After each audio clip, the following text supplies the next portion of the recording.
Hello friends, welcome to Kargil classes. Date आज की 7 दिसंबर 2020 और देख लेते हैं इंपॉर्टेंट आर्टिकल्स इंडियन एक्सप्रेस के एडिटोरियल और आइडिया पेज से। एडिटोरियल पेज पे आर्टिकल्स देखें तो ये डेमोक्रेसी ट्यूटोरियल, अभी जो फार्मर्स का प्रोटेस्ट चल रहा है दिल्ली में, उसको लेकर के ही है। तो आप एक बार इस पर रीडिंग ज़रूर मारना क्योंकि एक रिवीजन हो जाएगा। फिर है क्लियर द स्मोक। अभी जो मैरिजुआना पे एक आर्टिकल हम ऑलरेडी डिस्कस कर चुके हैं, तो इंडिया ने एक स्टेप फॉरवर्ड लिया है। यूनाइटेड नेशन में एक रेजोल्यूशन आया जिसमें मैरिजुआना को एक तरीके से उसका जो कंजम्पशन है इसको क्रिमिनलाइज ना करके इसको फ्री करना, ठीक है। तो उससे रिलेटेड आर्टिकल है जिसमें इंडिया ने फेवर किया है कि हाँ वाकई में डीक्रिमिनलाइज कर देना चाहिए, ठीक है। तो जानेंगे पूरा मैटर। अच्छा आर्टिकल है, देखेंगे इस आर्टिकल को। ये वाला आर्टिकल है इन न्यू क्लाइमेट। कुछ चीज़ें जो पुरानी हैं उन्हीं चीज़ों का हम रिवीजन भी करेंगे और साथ में आप देखोगे यहाँ पर कि जो अभी रिसेंटली यूएसए में इलेक्शंस कंप्लीट हुए, इलेक्शंस के बाद में जो बाइडेन अब प्रेसिडेंट बनेंगे जनवरी में, तो उनके क्या टारगेट्स होंगे और इंडिया के लिए क्या आगे स्कोप बनता है जो बाइडेन के साथ मिलके आगे काम करने का क्लाइमेट इशू को लेकर के, ठीक है। तो ये आर्टिकल डिस्कस करेंगे। तीसरा ये आर्टिकल है मेक पंजाब ग्रेट अगेन। इसमें डेटा बहुत सारा है जो हमारे काम आ सकता है आंसर राइटिंग में, देखेंगे ये वाला आर्टिकल भी, ठीक है। तो इस तरीके से 3 आर्टिकल हो गए इस पेज से। फिर बात करें आइडिया पेज पे, तो ये वाला फार्मर्स के प्रोटेस्ट से रिलेटेड ही है। एक बार आप देख लेना, रीडिंग मार लेना, कुछ काम का लगे तो निकाल लेना क्योंकि आर्टिकल 4 ही डिस्कस करेंगे यहाँ पे। ये वाला आर्टिकल है, इसमें राइटर जो हैं वो इंडियन सिविल सर्वेंट रही हुई हैं, तो अपना खुद का एक्सपीरियंस बता रही हैं, ठीक है, कि किस तरीके से जो ई सिगरेट्स को बैन किया था 2019 में, उसके बाद में मेरा क्या एक्सपीरियंस रहा, जो भी चेंजेस लाए गए, ठीक है। तो ये आप देख लेना। हम बात करेंगे इस वाले पेज पे। ये वाला आर्टिकल बहुत ही अच्छा है, a new map for the end of oil age. क्योंकि अभी रिन्यूएबल एनर्जी या फिर रिन्यूएबल एनर्जी की बात हो रही है, या फिर हम देखते हैं कि कैसे भी करके फॉसिल फ्यूल बेस्ड जो एनर्जी सिस्टम है उसको कहीं ना कहीं ख़त्म करने की बात की जा रही है कि क्लाइमेट चेंज को अगर कंट्रोल करना है तो इन चीज़ों पे ध्यान देना ही पड़ेगा। तो उसके क्या क्या एक तरीके से चैलेंजेस हैं इसमें इम्पोर्टेंट, इस वाले पैराग्राफ में 5-6 इम्पोर्टेंट डिस्रप्शंस हैं। तो यहाँ पर पॉलिसी क्या हो सकती है आगे वे अहेड के लिए, ठीक है। तो चलिए स्टार्ट करते हैं वीडियो को। फर्स्ट आर्टिकल है क्लियर द स्मोक। अगर 1985 तक बात करें तो जो मैरिजुआना है जिसमें भांग गांजा ये सारे आते हैं, तो इनको मैरिजुआना, ठीक है, इसके जो प्रोडक्ट्स हैं इनका अगर रिक्रिएशनल यूज़ होता था इंडिया में तो इसको कोई क्रिमिनल ऑफेंस कंसिडर नहीं किया जाता था।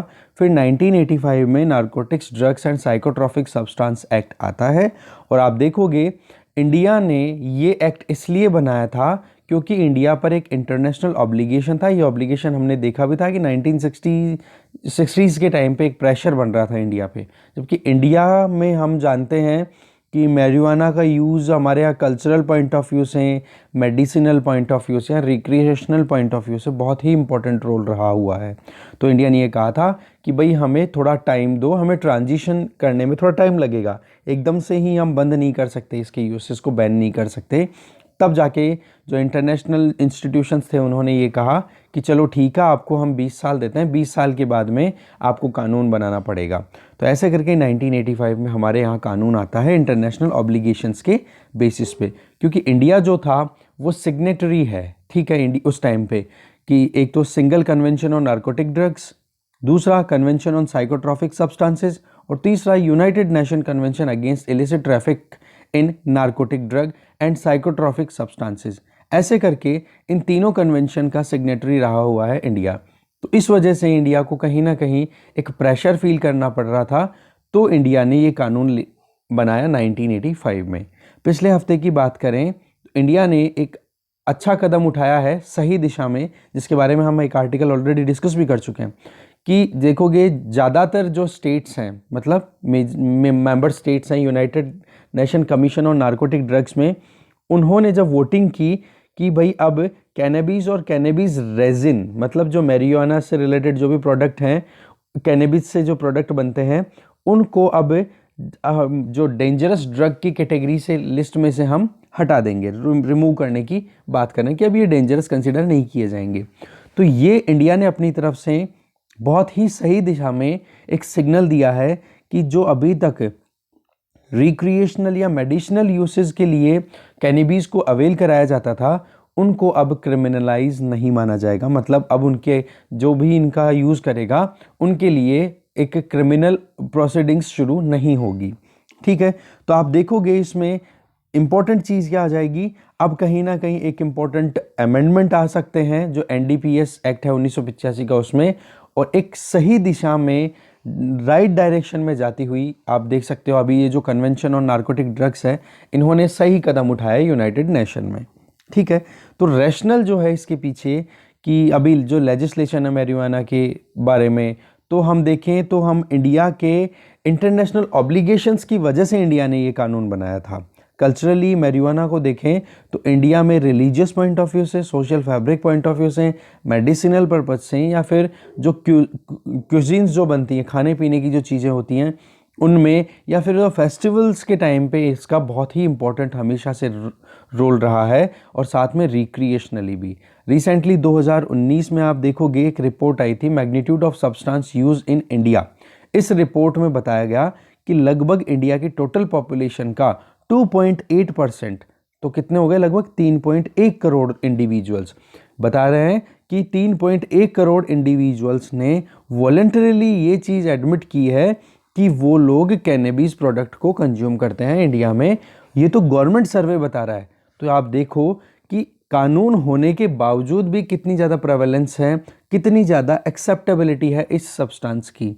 तो इस तरीके की मतलब क्रिमिनलाइजिंग प्रोसीजर्स हैं या फिर क्रिमिनलाइजिंग प्रोविजंस हैं, ये कहीं ना कहीं एक कंस्ट्रेंट का काम भी करते हैं। इसमें कैसे, देखो, लोग अपने आप में बहुत से मेंटल इश्यूज का सामना करते हैं। फिजिकल हेल्थ की बात करें तो बहुत सारे चैलेंजेस रहते हैं, तो उनको अगर टेक ओवर करना, उनको सही करना है, तो मैरिजुआना कई जगह पे बहुत इंपॉर्टेंट रोल प्ले करती है। जैसे मैं बताता हूँ, मेरी फैमिली में ही है, मेरे अभी तो है नहीं, वो एक्सपायर हो गए मेरे ताऊ जी। उनके प्रॉब्लम थी पेट की, ठीक है, तो वो मतलब मेरे दादाजी वैद्य थे, तो उन्होंने अलाउ किया उनको कि अगर मतलब हर तरीके से पूरे ट्रीटमेंट ले लिए, उनके पेट की प्रॉब्लम सही हुई ही नहीं।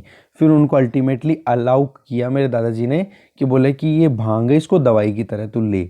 और उनकी एज आप मानोगे नहीं, उनकी ये प्रॉब्लम हुई थी स्टमक रिलेटेड प्रॉब्लम 2000 सॉरी लगभग वो थे 27 साल के तब, और उनकी डेथ हुई फिर अभी 2 साल पहले जब उनकी एज थी 85 ईयर्स। तो आप देख सकते हो कि कितना मेडिसिनल यूसेज है, कितना इंपॉर्टेंट है, और आयुर्वेदा में तो इसका यूज़ किया जाता है। ठीक है, तो ये मैं एग्जांपल बता रहा हूँ रियलिस्टिक लाइफ से। ऐसे ही आप भी अपनी फैमिली से बहुत कुछ चीज़ें सीखते होंगे, उन्हीं चीज़ों को हमें यूज़ भी करना है टाइम पे। ठीक है, तो पॉइंट यहाँ पे आ जाता है कि इस तरीके से फिजिकल हेल्थ इश्यूज आते हैं, मेंटल हेल्थ इश्यूज आते हैं, तो उनको कहीं ना कहीं आप देखो, उनको टैकल करने में अगर मैरिजुआना को अलाउ किया जाए तो अल्कोहल और टोबैको जितना हार्म करता है ना, उससे तो कम ही हार्म करती है ये मैरिजुआना। ठीक है, तो यहाँ पे केवल और केवल क्रिमिनल जस्टिस सिस्टम है ना, उसको ओवरबर्डन किया जा रहा है और कुछ ही नहीं हो रहा। जहाँ पर हम देखते हैं जो क्रूक्स हैं या फिर जो रियल में क्रिमिनल्स हैं, उनके बजाय हम ध्यान किस पे डाइवर्ट कर रहे हैं, इन केसेस पे नार्कोटिक्स से रिलेटेड। अभी सुशांत सिंह राजपूत केस आप देखो, एक मर्डर केस के पॉइंट ऑफ व्यू से इसकी इन्वेस्टिगेशन हो रही थी, और जाके फंस गया कहाँ पे, एक नार्कोटिक्स वाले, ये जो एनडीपीएस एक्ट है इसमें आकर के फंस गया, और बाद में अलग अलग सेलिब्रिटीज़ को हरस करने के लिए मौका मिल गया, जो नार्कोटिक्स कंट्रोल ब्यूरो है एनसीबी को। तो आप देख सकते हो कहाँ एक मर्डर से रिलेटेड केस था, उसको डाइवर्ट कर दिया गया, और मर्डर वाले केस में इतना ज़्यादा कुछ आया नहीं, बस केवल ये नार्कोटिक्स वाला केस है वो लगातार खिंचता चला गया। तो ओवरबर्डन हुआ कि नहीं हमारा क्रिमिनल जस्टिस सिस्टम। तो अल्कोहल और टोबैको की जो प्रोडक्ट है ना, उनसे अगर आप देखें तो हम ये सीख सकते हैं कि अगर इनको यूज़ करना अलाउ करें तो आप रेगुलेट कर सकते हो, प्रॉपर टैक्सिंग कर सकते हो, प्रॉपर मॉनिटरिंग कर सकते हो कि भाई इतना ही आप एक बार में डोज मतलब अलाउ कर सकते हो, या फिर कह सकते हो कि टैक्सिंग भी लगेगी, इससे रेवेन्यू कलेक्शन भी होता है गवर्नमेंट के पास में। फिर बात आती है बोले एडिक्शन की, तो एडिक्शन तो है ना, देखो उसको तो हमें कहीं ना कहीं ट्रीट करने की ज़रूरत है, क्योंकि एक ये अपने आप में एक मेंटल हेल्थ इशू बन के आ जाता है। तो एडिक्शन तो होना नहीं चाहिए, but treatment point of view से या केवल रिक्रिएशनल पर्पजेज से यूज़ हो तो एक बात अलग हो जाती है। ठीक है, इंटरनेशनल कन्वेंशंस की अगर बात करें, जिन्होंने एनडीपीएस एक्ट लाने के लिए इंडिया को मजबूर किया था, तो वो तो एक तरीके से यूएसए से शुरू हुआ था। यूएसए ने वार ऑन ड्रग करके एक अपना एक इनिशिएटिव लिया था जो 1960s में शुरू हुआ था, और उसी को फॉलो करके इंडिया ने फिर बाद इंटरनेशनली ये यूनाइटेड नेशन में, फिर पता ही है आपको यूएसएसआर और यूएसए के बीच में जो कोल्ड वॉर चल रहा था उस टाइम पे, तो यूएसए ज़्यादा डोमिनेट किया करता था। उसी का रिजल्ट हुआ फिर कि हमारे यहाँ पर भी एनडीपीएस एक्ट आ गया। तो आप देखोगे इससे ज़्यादातर लोगों को क्या हो गया, जेल में ही डाला गया है। और सेम चीज़ इंडिया ने भी करनी पड़ी, और अमेरिका को फॉलो करके अगर हम आगे चलें तो आगे हमारे लिए ज़्यादा प्रॉब्लम हो जाएगी। तो कहने का मतलब ये है कि अमेरिकन लोग भी अब, जो ज़्यादातर अमेरिकन लोग हैं वो भी चाह रहे हैं कि कैनबिस को आप लीगलाइज कर दो, इसको क्रिमिनलाइज मत रखो। तो हमें ज़रूरत है, हम वर्ल्ड की लार्जेस्ट डेमोक्रेसी हैं, तो कोई ज़रूरी नहीं है कि जो ओल्डेस्ट डेमोक्रेसी है उसकी मिस्टेक्स को हम एज इट इज़ कॉपी करें। हमें हमारे यहाँ पर रियलिटीज़ को एक्सेप्ट करके आगे बढ़ने की ज़रूरत है। नेक्स्ट आर्टिकल देखते हैं। नेक्स्ट आर्टिकल है make Punjab great again. Article लिखा हुआ है अशोक गुलाटी जी के द्वारा। अभी हम देख रहे हैं कि पंजाब के फार्मर्स जो हैं वो एजिटेशन कर रहे हैं लगातार। फार्म्स लॉ आए हैं अभी रिसेंटली 3 उनके अगेंस्ट में, और दिल्ली बॉर्डर्स लगभग आप देख सकते हो पूरी बॉर्डर जो है वो ऑक्यूपाई की जा चुकी है फार्मर्स के द्वारा। तो उनके दिमाग में जो डर है वो ये है कि जो अभी नए बिल आए हैं वो उनकी इनकम को एडवर्सली इफ़ेक्ट करेंगे। पर इसमें एक चीज़ ये भी है कि हाँ वाकई में इसमें कुछ गलत भी नहीं है, क्योंकि देखो हर एक सिटीज़न चाहता है कि उसकी जो लाइवलीहुड है, उसकी जो अर्निंग्स हैं वो आगे से आगे बढ़े, और कम से कम एक बेसिक लेवल पे तो मेंटेन रहे, सस्टेनेबल बेसिस वो हमेशा चाहते हैं। तो हम कैसे ये कह सकते हैं कि ये क्वेश्चन इनका गलत नहीं है। तो ये जो करंट फार्मर्स का जो प्रोटेस्ट चल रहा है वो अपने आप में बहुत ही इम्पॉर्टेंट है। अब यहाँ पे आशा ये कर सकते हैं हम कि ये जो प्रोटेस्ट है ना पीसफुल बना रहे, और सोल्यूशन जो है वो कहीं ना कहीं बातचीत करके अच्छे तरीके से निकाला जाए, जिससे कि फार्मर्स की इनकम जो है उसको वाकई में एक बूस्ट मिल सके। तो पंजाब की अगर बात करें तो ग्रीन रेवोल्यूशन के लिए बहुत इंपॉर्टेंट रोल प्ले किया था जब कंट्री में 1960s के टाइम पे शुरू हुई थी ग्रीन रेवोल्यूशन की, और 1980s आते आते इंडिया बहुत हद तक एक फूड डेफिसिट से फूड सरप्लस कंट्री में कन्वर्ट हो गया था। अगर इंडिया की बात करें तो हम 1965 के टाइम पे डेस्परेटली फूड शॉर्टेज का सामना किया करते थे, जब हम यूएसए से PL 480 इंपोर्ट किया करते थे, और वो भी कितने अमाउंट में, लगभग 10 मिलियन मेट्रिक टन, इसको हम MMT बोलेंगे आगे। और पेमेंट हम किया करते थे रुपए में, क्योंकि हमारे पास में इतना कोई फॉरेन एक्सचेंज भी नहीं था जिससे कि हम ग्लोबल मार्केट से पैसा गेहूं खरीद सकें।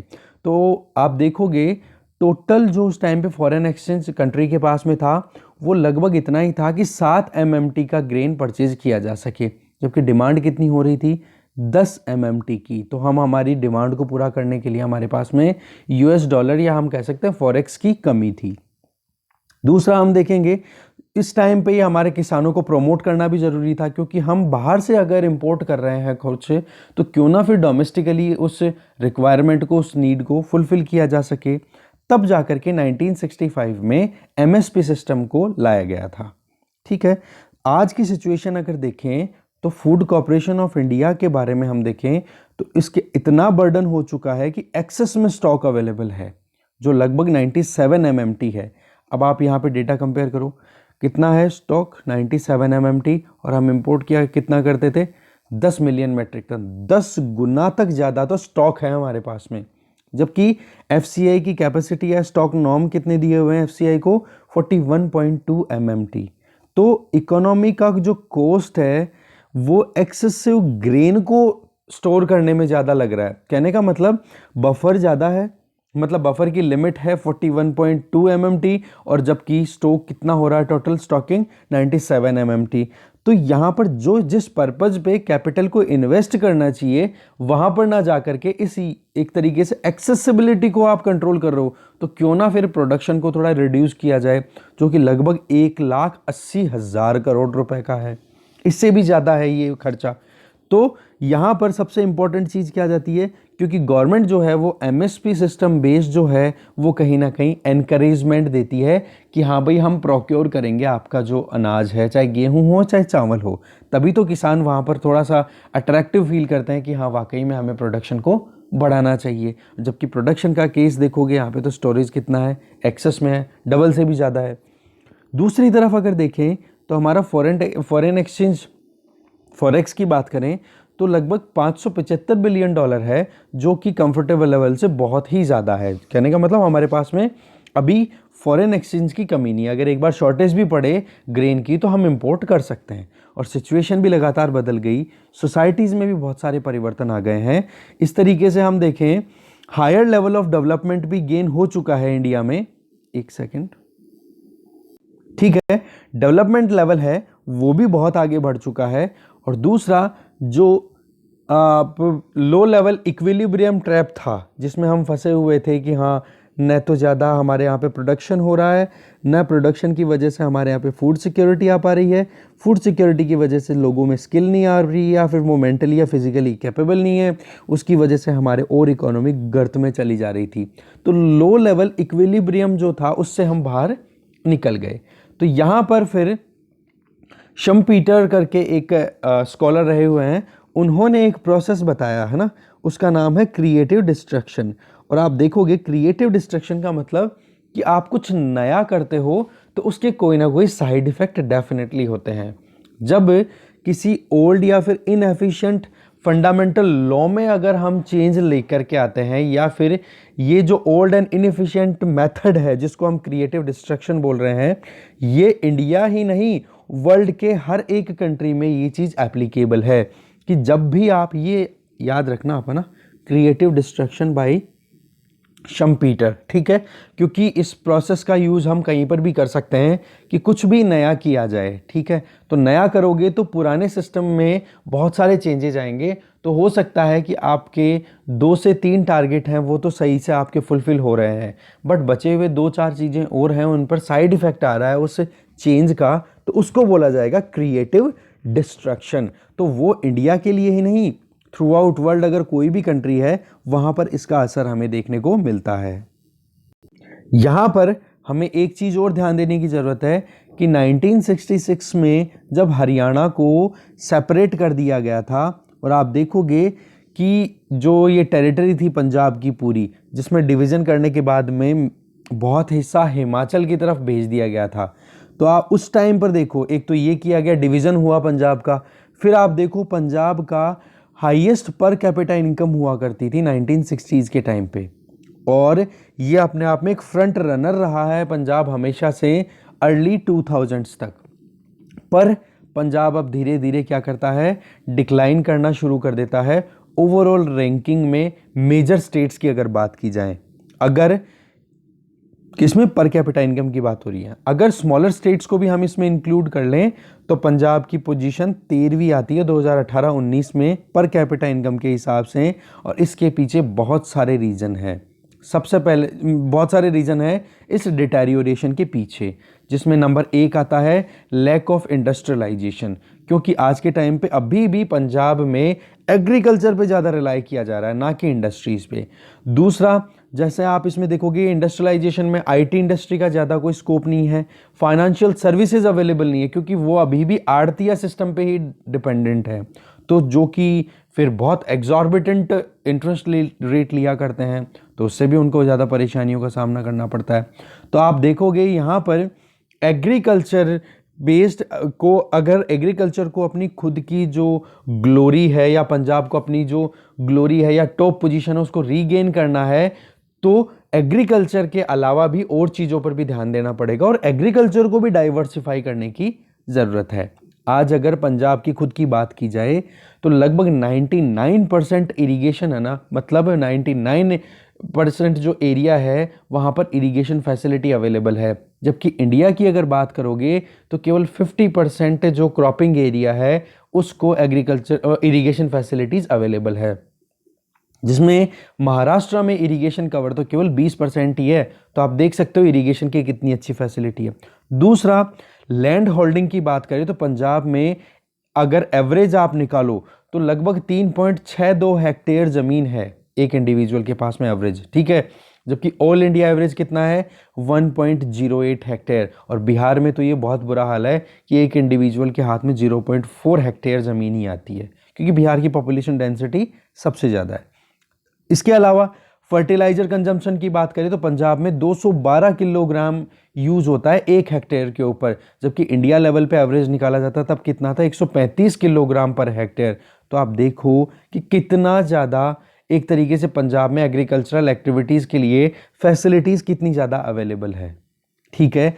दूसरा, प्रोडक्टिविटी लेवल की बात करें, वीट हो या फिर राइस हो, तो वीट की प्रोडक्टिविटी पंजाब में आती है 5 टन पर हेक्टेयर, जबकि राइस की आती है पंजाब में 4 टन पर हेक्टेयर, जबकि इंडिया में कितनी आती है, वीट की केवल 3.5 टन आती है और इसकी राइस की 2.5 टन के लगभग आती है। तो आप ये देख सकते हो कि पंजाब के पास में कितना अपर हैंड है। कमी किस चीज़ की है, केवल डाइवर्सिफिकेशन की। अब आगे बात कर रहे हैं राइटर कि पंजाब में टोटल फार्म फैमिलीज की बात करें तो केवल 1.09 मिलियन ही है, मतलब 10 लाख के लगभग ही फैमिलीज हैं जो कि फार्मिंग एक्टिविटीज में इन्वॉल्व हैं। ठीक है। और इंडिया की टोटल कितनी है, टोटल फैमिलीज कितनी है इंडिया में, लगभग 146.45 मिलियन इंडियन फैमिलीज हैं जो कि एग्रीकल्चरल प्रैक्टिसेस में इन्वॉल्व हैं। तो इसका तो केवल बहुत नाम मात्र 1% से भी कम हो गया। आप देखो ये हाल। तो यहाँ पर जो प्रोवाइड किया जाता है वो बात आ जाती है फिर सब्सिडी की, कि जो फार्मर्स को सब्सिडी प्रोवाइड की जाती है, एक तो फ्री पावर के थ्रू कि हाँ इलेक्ट्रिसिटी फ्री में दी जा रही है, जो कि पंजाब गवर्नमेंट ने 2020-21 के बजट में शुरू किया और उसका अमाउंट आप देखोगे लगभग 8,275 करोड़ रुपए आता है। दूसरा फिर सब्सिडी आती है फर्टिलाइजर सब्सिडी, ये हम देख चुके हैं, बट डेटा थोड़ा सा आप देख सकते हो, ये डेटा बड़ा काम का है ये वाला पैराग्राफ में। ठीक है। इसके अलावा जो प्रीवियसली हमने थोड़ी हिस्ट्री भी जानने की कोशिश की है, तो फर्टिलाइजर सब्सिडी की अगर बात करें तो सेंट्रल गवर्नमेंट के थ्रू आती है पंजाब के फार्मर्स के पास में, तो लगभग 5,000 करोड़ का खर्चा ये होता है। 2019-20 का डेटा ये है। तो ओवरऑल आप देखोगे तो रफली 13,275 करोड़ रुपए जो हैं वो सब्सिडी के तौर पे आते हैं। तो आप यहाँ पे एवरेज देखो, 1.2 लाख रुपए सब्सिडी के मिलते हैं एक फार्मिंग एक्टिविटी में इन्वॉल्व हाउस होल्ड को। तो कितना ज़्यादा रुपया मिल रहा है साल का, 1,22,000 रुपए, जो कि नॉर्मल जो एक्टिविटी करने वाले इनफॉर्मल सेक्टर में जो लोग काम करते हैं उनके साथ कितनी पार्शलिटी है। महाराष्ट्र में फार्मर्स कितना सुसाइड करते हैं वो भी हमें कंसिडर करने की ज़रूरत है। मध्य प्रदेश के किसान हैं वो कभी जल समाधि लेते हैं कि भाई हमें हमारे जो ज़रूरत है हमें ज़रूरतें पूरी कराओ, जबकि पंजाब में तो लगभग 1.25 लाख रुपए भेजे जाते हैं पर ईयर। 2019-20 का डेटा है ये। तो ये अपने आप में हाईएस्ट सब्सिडी है किसी भी हाउस होल्ड को इंडिया में मिलने वाली, जो कि पंजाब के फार्मर्स को मिलती है। ठीक है। हमें यहाँ पर ध्यान यह देना चाहिए कि एवरेज इनकम ऑफ पंजाब के मतलब पंजाब के हाउस होल्ड की अगर एवरेज इनकम देखें तो वो इंडिया में हाईएस्ट है। दूसरी तरफ आप देखोगे तो इंडिया के अंदर टोटल इंडिया का जो एवरेज है पर कैपिटा इनकम, उसका लगभग 2.5 गुना तक तो इनकी इनकम है, फिर भी ये रोड पे उतरे हुए हैं। बट बात आ जाती है कि चलो इनपुट की तरफ से तो आपने सब कुछ देखा कि हाँ बहुत कुछ कंट्रीब्यूट होता है। अब बात करते हैं क्वालिटी की। क्वालिटी में सबसे इंपॉर्टेंट चीज़ आती है कि भाई जो मैट्रिक है या जो इंडिकेटर है कि वाकई में एग्रीकल्चर का कितना कंट्रीब्यूशन है जीडीपी में और लोगों के इनकम में। तो वो क्वेश्चन जहाँ पर आता है कि पंजाब का रैंक इस इंडिकेटर में, जिसमें हम agri GDP per hectare of gross cropped area, ये प्रोडक्टिविटी सेक्टर हो गया एक तरीके से। ठीक है कि एक पर्टिकुलर लैंड है कितने हेक्टेयर की है, 1 हेक्टेयर पे क्रॉपिंग तो कितनी हो रही है और उसका जीडीपी में कितना कंट्रीब्यूशन है।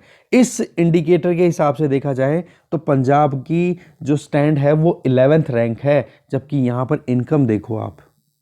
तो ये तो चीज़ कहीं ना कहीं कॉन्ट्राडिक्टरी हो गई ना। इसी के जस्ट ऑपोजिट आप साउथ के स्टेट्स को उठाओ, जहां आंध्र प्रदेश, तमिलनाडु, केरल, इनकी अगर बात करें तो यहां पर डाइवर्सिफिकेशन बहुत है क्रॉप के अंदर। आप देखोगे वो एग्रीकल्चर के साथ livestock, poultry, dairy, fruits, vegetable, spices, fishery, इन पर सब पर ध्यान देते हैं। इवन वेस्ट बंगाल और हिमाचल प्रदेश है वो भी आज इस इंडिकेटर में पंजाब से अच्छा मतलब रिजल्ट दे रहे हैं, अच्छी रैंक प्रोवाइड कर रहे हैं। तो यहाँ पर एक चीज़ क्लियर निकल के आ गई ना कि फार्मर्स को इनकम तो इंक्रीज करनी है, उसके लिए तो वो प्रोटेस्ट कर रहे हैं।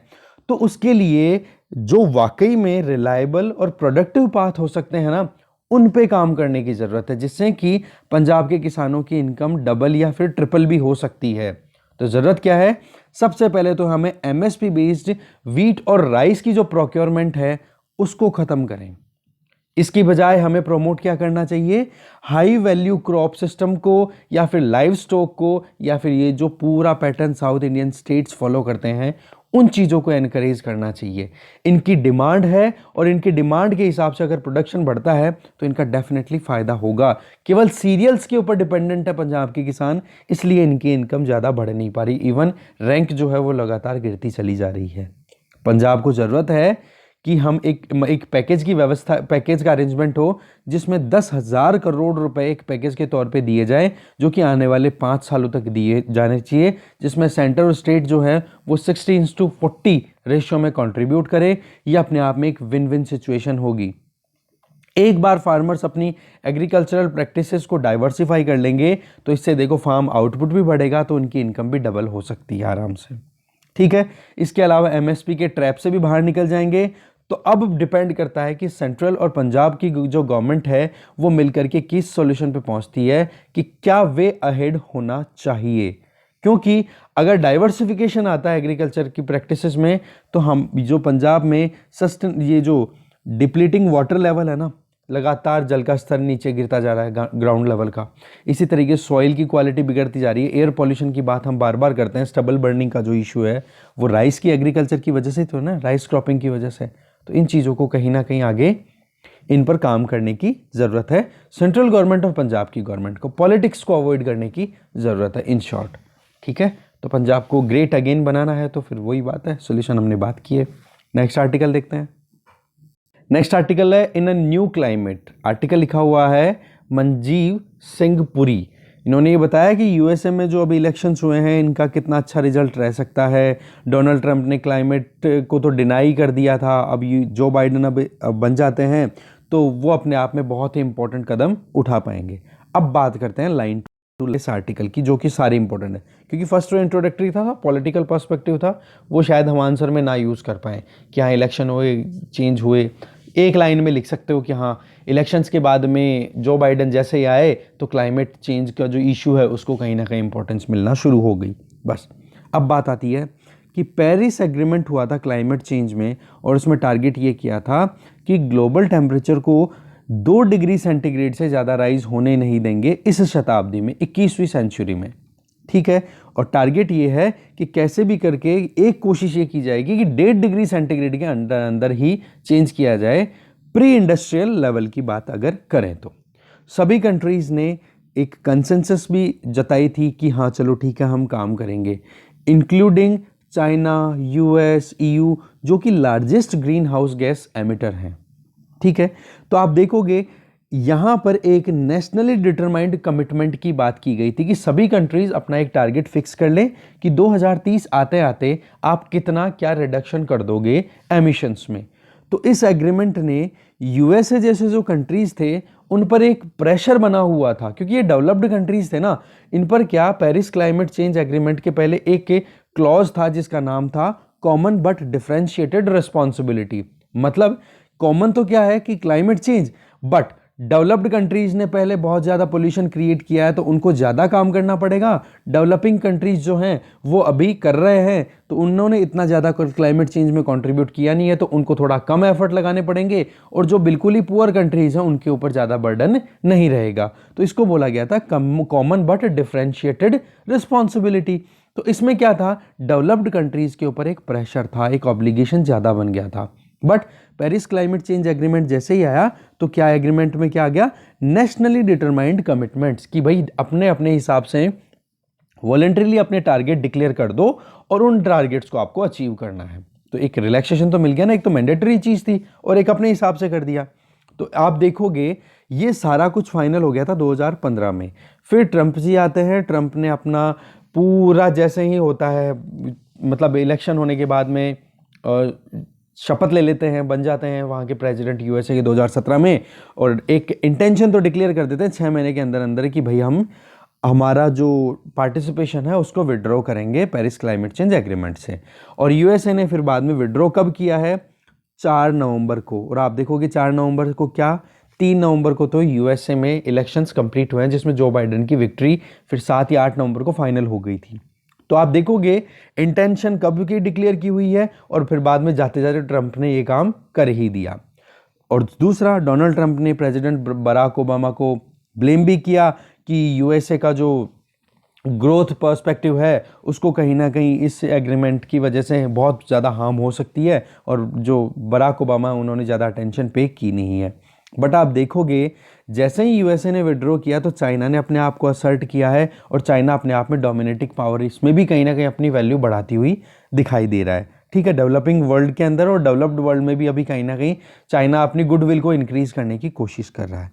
तो आप देख सकते हो कि ट्रंप ने डोमेस्टिकली तो अपने लिए बहुत कुछ कर दिया, बट इंटरनेशनली जो एक ग्लोबल प्रेशर बनता चला जा रहा है ना, हम देखें क्लाइमेट चेंज का, उसमें चाइना को एक स्पेस मिल गया कि अपने खुद के एमिशन से रिलेटेड जो टारगेट्स हैं उनमें अपने आप को एक लेजिटिमेसी गेन करवाने में, और चाइना कहीं ना कहीं सक्सेसफुल भी रहा है। क्योंकि अभी प्रीवियसली जो यूनाइटेड नेशन जनरल असेंबली की जो समिट हुई, जो कि वर्चुअल समिट ही हो पाई थी, उसमें चाइना ने ये कहा कि 2060 आते आते हम लोग बिल्कुल कार्बन न्यूट्रल हो जाएंगे।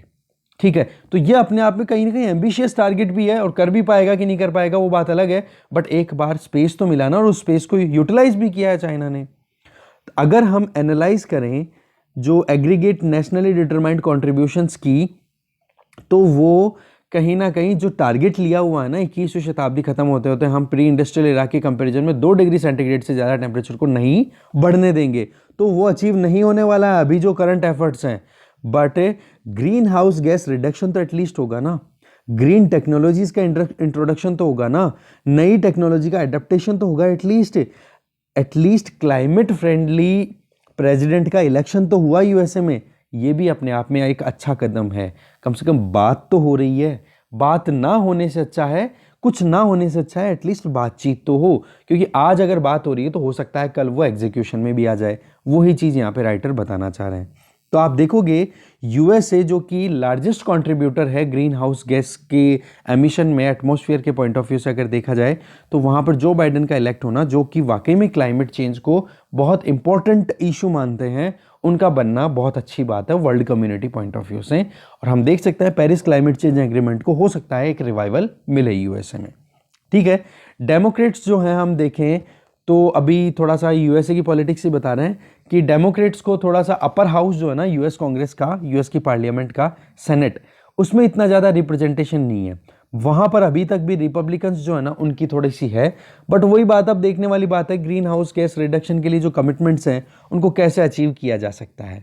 रही सही में जॉन कैरी, जिन्होंने क्लाइमेट चेंज के लिए बहुत इंपॉर्टेंट काम किया था ओबामा एडमिनिस्ट्रेशन के टाइम पे, वो फिर से आ गए हैं एक्शन में, तो उनका भी अपने आप में बहुत इंपॉर्टेंट रोल रहेगा। चाइना की अगर बात की जाए, आज वर्ल्ड में जितनी ग्रीन हाउस गैसेस का एमिशन होता है उसका लगभग 30% तो चाइना अकेला करता है। यूएसए दूसरे नंबर पे आता है लगभग 15%, यूरोप लगभग 10% पे, और इंडिया लगभग 7%, नंबर 4 पे आता है। ये लिख लेना आप, बहुत इंपॉर्टेंट डेटा है कि कौन कितना ग्लोबल एमिशन करता है। बट पर कैपिटा एमिशन के हिसाब से देखें तो इंडिया का एवरेज तो बहुत ही कम आता है। अगर ग्लोबल एवरेज 1 है तो इंडिया का 0.5 से भी कम आता है पर कैपिटा एमिशन का। ये मैं एक क्रूड एग्जांपल दे रहा हूँ। कहने का मतलब इंडिया में अगर पॉपुलेशन वाइज देखा जाए तो अभी तक भी पोल्यूशन उस लेवल पे नहीं है, या ग्रीन हाउस गैस एमिशन उतना नहीं है जितना यूएस, यूरोपियन यूनियन और चाइना का है। ठीक है, तो अब यहाँ पे बात आ जाती है कि यूएस और चाइना कम से कम क्लाइमेट चेंज के जो इशू है इस पे तो कहीं ना कहीं साथ में आएंगे ग्लोबल नेगोशिएशंस की अगर बात की जाए तो। इंडिया ने खुद ने जो नेशनली डिटरमाइंड कंट्रीब्यूशन एनडीसी की बात की थी, तो इंडिया ने टारगेट किया था, ये डेटा भी बहुत इंपॉर्टेंट लिख लो। इंडिया ने खुद को कमिट किया है कि हम 2030 आते आते हैं 2005 में जो लेवल था एमिशन का उसका हम 30 से 35% तक कम कर देंगे, और 2030 आते आते non fossil fuel based electricity production जो होगा उसका लगभग 40% तक हम लेकर के आ जाएंगे। मतलब अगर 100 यूनिट हमारे यहाँ पे इलेक्ट्रिसिटी प्रोड्यूस होती है तो बोलो 2030 आते आते 40 यूनिट तो हम non fossil fuel based resources से बेस्ड इलेक्ट्रिसिटी प्रोड्यूस करना शुरू कर देंगे। साथ में आप देखोगे इंडिया ने फ्रांस के साथ में मिलके इंटरनेशनल सोलर अलायंस भी स्टैब्लिश किया है, तो इंडिया एक अपने आप में बहुत इंपॉर्टेंट रोल प्ले कर सकता है सभी स्टेक होल्डर्स को साथ में लेकर के इन टारगेट्स को अचीव करने में, कि कैसे भी करके जो प्री इंडस्ट्रियल एरा के टाइम पे जो टेम्परेचर था ग्लोबली, उस टेम्परेचर को 2 डिग्री से ज़्यादा ना बढ़ने दिया जाए। तो ये कमिटमेंट हम कहीं ना कहीं आगे बढ़ सकते हैं। दूसरा, ये जो लिंक्स है सिविलाइजेशनल लिंक को हम प्रमोट कर सकते हैं। आप देख सकते हो ग्लोबल वार्मिंग और ग्लोबल एक्शन दोनों में इंडिया अपना इंपॉर्टेंट रोल प्ले करता है। वार्मिंग की बात की 7% कंट्रीब्यूट करता है, तो उस वार्मिंग को कंट्रोल करने में भी इंडिया अच्छा रोल प्ले कर सकता है। तो अभी ये बहुत इंपॉर्टेंट है क्योंकि इंडिया बहुत ही ज़्यादा वल्नरेबल है क्लाइमेट चेंज को लेकर के। कभी फ्लड्स देखते हो, कभी ड्रॉट देखते हैं, कभी फायर्स लग रही है, कभी फॉरेस्ट फायर हो रही है। इनमें कहीं ना कहीं इंडिया हमेशा से बहुत सारी परेशानियों का सामना करना पड़ता है और जीडीपी का बहुत बड़ा हिस्सा जो है वो हम इन्हीं को मेंटेन करने में ख़त्म कर देते हैं। आज अगर ग्रीन हाउस गैस एमिशन को जीडीपी से लिंक करें तो हमें बहुत हद तक बहुत कुछ सीखने को मिलता है। तो ज़रूरत है कि क्लीनर एनर्जी पे ध्यान दिया जाए, नए फ्यूल्स पे ध्यान दिया जाए, रिन्यूएबल एनर्जी जो है उसका पार्टिसिपेशन या उसका कंट्रीब्यूशन इकोनॉमी में बढ़ना चाहिए। इंडिया का ग्रोथ और डेवलपमेंट अगर हम देखें तो वो कहीं ना कहीं इन्हीं चीज़ों पर रिलाई करती है फ्यूचर की बात करें, क्योंकि आज लगभग 17% पॉपुलेशन वर्ल्ड की इंडिया में रहती है। तो हम कहीं ना कहीं ग्रीन हाउस गैस को जीडीपी से डीकपल नहीं कर सकते, कम से कम शॉर्ट रन में तो एटलीस्ट। वैसे तो लॉन्ग टर्म की बात भी यही है। सस्टेनेबल डेवलपमेंट का मतलब भी तो यही तो होता है ना कि आने वाले टाइम पे जो आने वाली जनरेशन्स हैं उनके लिए अपॉर्चुनिटीज़ ख़त्म ना हो जाए, आप इस तरीके से काम करो। कॉन्फ्रेंस ऑफ पार्टीज की बात करें, अभी United nation framework convention on climate change UNFCCC की अभी आप देखोगे पेरिस एग्रीमेंट बातचीत हो गई थी। अभी जो कन्वेंशन होनी थी वो हो नहीं पाई कोविड-19 की वजह से 2020 की। अब 2021 की स्कॉटलैंड के ग्लासगो में होगी। वहाँ पर अभी बहुत सारी एक्सरसाइजेस को एग्जीक्यूट करना इंपॉर्टेंट हो जाता है। तो अभी ज़रूरत है सभी कंट्रीज़ को इन अपने कमिटमेंट्स के लिए अपने आप को पुश करना कि हाँ वाकई में हमें ये टारगेट्स अचीव करने हैं। यूनाइटेड नेशन सेक्रेटरी जनरल जो है उन्होंने अपनी इंटेंशन भी बिल्कुल क्लियर की है कि 2050 आते आते हमें नेट ज़ीरो एमिशन गेन करना है। नेट ज़ीरो एमिशन का मतलब कि जितनी कार्बन डाइऑक्साइड या जो भी आप ग्रीन हाउस गैस एमिट कर रहे हो उतनी की उतनी आप ट्रैप कर लो, आप किसी तरीके से भी करो आप वो, ठीक है। चाहे अफॉरेस्टेशन करो, रिफॉरेस्टेशन करो, टेक्नोलॉजिकल यूसेज करो या फिर कार्बन सीक्वेस्ट्रेशन का यूज़ करो, किसी भी तरीके से करो, हमें कार्बन न्यूट्रल हो जाना है, नेट ज़ीरो एमिशन अचीव कर लेना है 2050 आते आते। यूनाइटेड नेशन की अगर बात करें 2021 के ऑब्जेक्टिव्स की, तो उसमें सेंट्रल थीम क्या है कि ग्लोबल कोalition हो कार्बन न्यूट्रलिटी के लिए। ये सबसे इंपॉर्टेंट चीज़ है 2021 में, है ना। इसके अलावा आप देखोगे कि जो सेक्रेटरी जनरल है वो कोशिश करेंगे कि अभी जो दिसंबर 12 को होने वाली जो समिट है, ठीक है, उसमें अपनी खुद की जो एम्बिशन है उसको पुट करें, ठीक है। और समिट किससे? क्लाइमेट एम्बिशन समिट करके, जिसमें फ्रांस और यूके हैं वो लीड कर रहे हैं। तो इंडिया को भी यहाँ पर एंगेज करने की ज़रूरत है। इंडिया भी एंगेज करेगा क्लाइमेट नेगोशिएशंस में, एक लीडर की तरह रोल प्ले कर सकता है और एक पर्सपेक्टिव, एक स्ट्रेटेजी क्रिएट की जा सकती है ग्रीन के लिए। ग्रीन क्या है? Growth with renewable energy, entrepreneurship and nature, ये लिख लो आप ग्रीन के लिए। और ये ग्रीन कोalition जब बन जाएगा कंट्रीज के बीच में, ये ही कहीं ना कहीं एक बहुत इंपॉर्टेंट कदम हो जाएगा जो कि एक आप कह सकते हो क्लाइमेट पर्सपेक्टिव के पॉइंट ऑफ व्यू से इंपॉर्टेंट बनता है, ठीक है। नेक्स्ट आर्टिकल देखते हैं। नेक्स्ट आर्टिकल है a new map for the end of oil age, क्योंकि अब धीरे धीरे रिन्यूएबल एनर्जी की तरफ जा रहा है ना। तो क्या चीज़ है इस आर्टिकल में वो देखते हैं। विक्रम एस मेहता के द्वारा लिखा हुआ आर्टिकल है और राइटर जो है एक बुक का रिव्यू कर रहे हैं इसमें, ठीक है। बुक लिखी हुई है डैनियल यार्जिन के द्वारा और बुक का नाम है the new map, energy, climate and the clash of Nations. तो आप देखो एनर्जी की बात भी हो रही है, क्लाइमेट की बात भी हो रही है और देशों के बीच में जो झगड़े हो रहे हैं ना उसके बारे में बात हो रही है, ठीक है। ये बुक का नाम आप एक बार लिख लो। बाकी चीज़ें राइटर की बड़ाइयाँ कर रहे हैं। अब बात आ जाती है कि इस बुक में क्या है इम्पोर्टेंट। तो यहाँ पे 6 इम्पोर्टेंट थीम्स की बात कर रहे हैं इस बुक में, जिसका नाम है द न्यू मैप। जिसमें पहला तो क्या है, यूएसए के अंदर जो शेल रेवोल्यूशन हुआ, शेल गैस का निकलना हुआ, जो कि यूएसए एक मेजर इंपोर्टर था, आज एक सिग्निफिकेंट एक्सपोर्टर बन चुका है। दूसरा है थीम ये बताई है कि रशिया जो कि गैस एक्सपोर्ट में अपने आप को बहुत इंपॉर्टेंट रोल प्ले करता हुआ देख पा रहा है, तो उसको ये ज़रूरत है कि कैसे भी करके वो कोशिश कर रहा है कि सोवियत यूनियन के जो यूएसएसआर में जितने जो कंट्रीज थे ना, टोटल 15, बोला उन 15 में हमारी खुद की डोमिनेंस बने। तो क्या किया उसने, चाइना को इस इशू में एम्ब्रेस कर दिया, क्योंकि रशिया तो क्या है, रशिया को चाहिए मार्केट जहां पर वो अपनी गैस बेच सके, और चाइना जो है वो एनर्जी की रिक्वायरमेंट फील करता है, तो कॉम्प्लीमेंट कर दिया एक दूसरे को। तो चाइना का वहां पर रोल प्ले करना रशिया के गैस मार्केट में। तीसरा इंपॉर्टेंट है चाइना का लगातार अपना एक असर्शन पुट करना कि साउथ चाइना सी में तो केवल एक्सक्लूसिवली चाइना का रोल होना चाहिए और किसी का नहीं होना चाहिए, क्योंकि वहाँ पर आप देख सकते हो मैरीटाइम इश्यूज भी चलते रहते हैं। एनर्जी की बात भी करें, हम बेल्ट एंड रोड इनिशिएटिव की बात करें, तो चाइना लगातार अपनी डोमिनेंस क्रिएट करता है। चौथी जो इंपॉर्टेंट बात है वो ये कि जो सेक्टेरियन स्ट्राइफ देखा जा रहा है सुन्नी और शियाज के बीच में मिडिल ईस्ट में, जहाँ पे एक तरफ सऊदी अरब लेड या अरब जो कंट्रीज़ हैं वो, और दूसरी तरफ है ईरान वाला जो सेगमेंट है, तो दोनों के बीच में लगातार कॉन्फ्लिक्ट हो रहे हैं और ऑयल प्राइस है वो लगातार गिरती चली जा रही है। तो आप देखोगे इस रीजन में कहीं ना कहीं ज़्यादा डिस्ट्रप्शन देखने को मिल रहे हैं। पांचवा जो पॉइंट है वो ये है कि पेरिस क्लाइमेट समिट हो गई, अब उसका इम्पैक्ट जो है ना वो कहीं ना कहीं पब्लिक सेंटिमेंट्स में भी आ रहा है, क्योंकि लोग अब इन्वेस्टमेंट के लिए जो डिसीजन भी देख रहे हैं तो वो ये कर रहे हैं, ये सोच के कि कौन सा एनवायरमेंट फ्रेंडली इंडस्ट्री है जिसमें हमें इन्वेस्ट करना चाहिए। कॉर्पोरेट गवर्नेंस है उसमें बहुत ज़्यादा वेरिएशन आ रहे हैं कि भाई क्लाइमेट को हम कैसे एनवायरमेंट फ्रेंडली काम कैसे कर सकें। रेगुलेटरी नॉर्म्स में भी कहीं ना कहीं एनवायरमेंट को बहुत इंपॉर्टेंट एक जगह मिलना शुरू हो गई है। और लास्ट जो है वो ये कि नई टेक्नोलॉजी आ गई है, जैसे renewable energy, solar, wind energy, इनकी बात करें, या फिर हाइड्रोजन सेल बेस्ड जो भी इक्विपमेंट यूज़ हो रहे हैं उनका कहीं ना कहीं कॉन्सिक्वेंस देखने को मिलेगा। तो ये थीम है इंपॉर्टेंट जिनके इर्द गिर्द ये बुक है, और ये अपने आप में बहुत इंपॉर्टेंट हो जाते हैं। तो आप ये लिख लो ये पैराग्राफ, ठीक है, स्क्रीनशॉट लेकर के। अब बात आ जाती है कि इतना तो आपने डिस्रप्शन कर दिया, तो फिर बात आ जाती है बोलो सोल्यूशन का क्या किया जाए।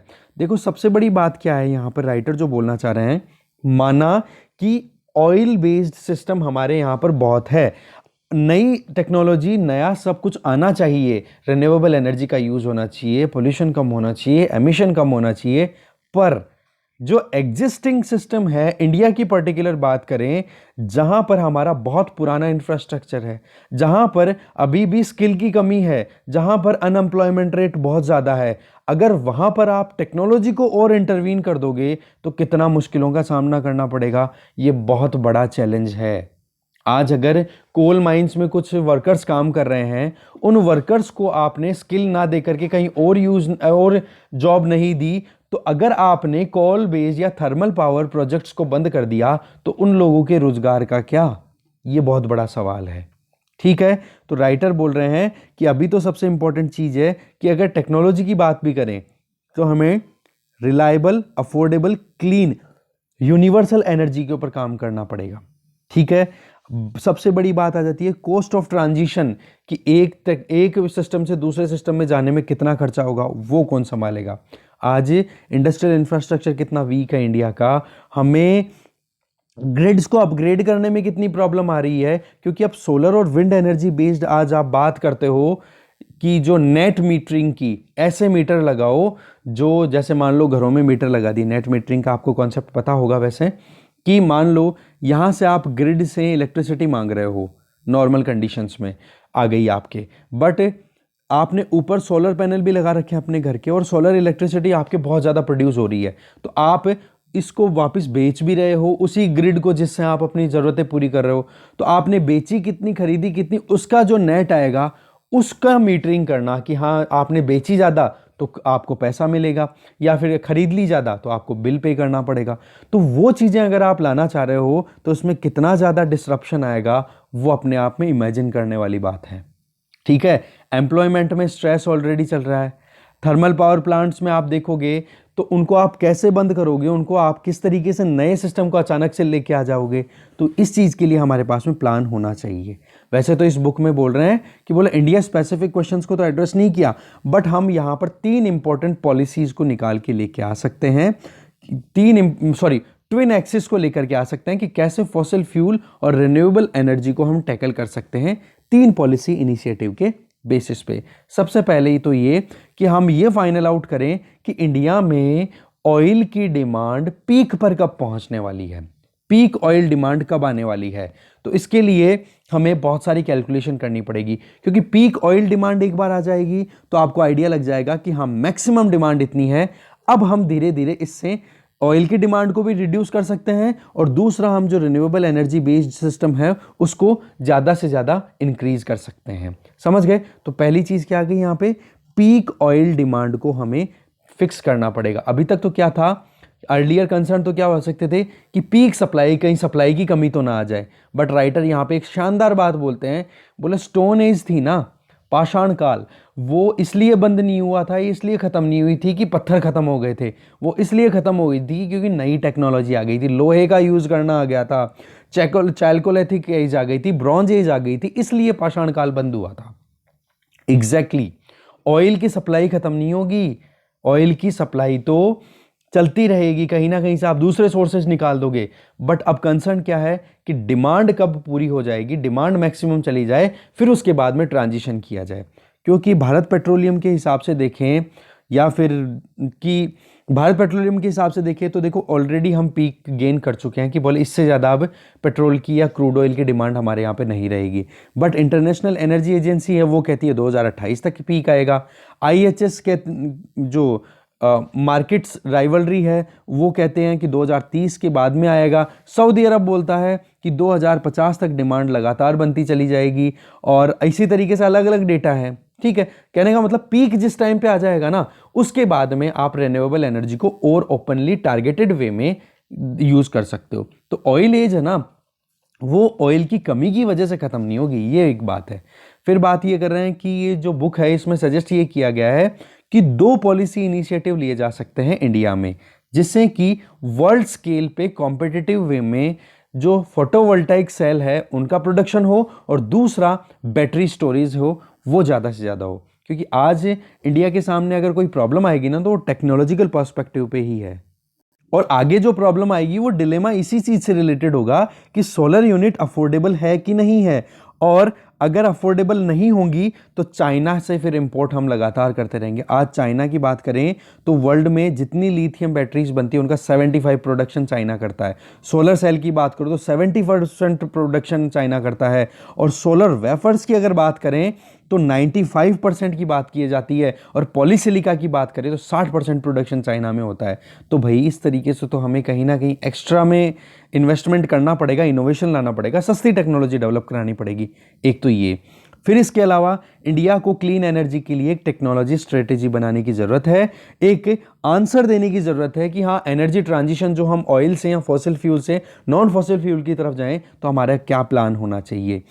रेडिकल चेंज लाने की ज़रूरत है। हमें रिकॉग्नाइज करना चाहिए कि R&D अच्छे से अच्छी हो, जो कि चाइना ने खुद ने रिकॉग्नाइज की है। चाइना ने प्लान 2025 जो किया है उसमें एनर्जी क्लीन एनर्जी पे रिसर्च एंड डेवलपमेंट ज़्यादा बढ़ाई है, तो हमें इस पे इन्वेस्ट करने की ज़रूरत है।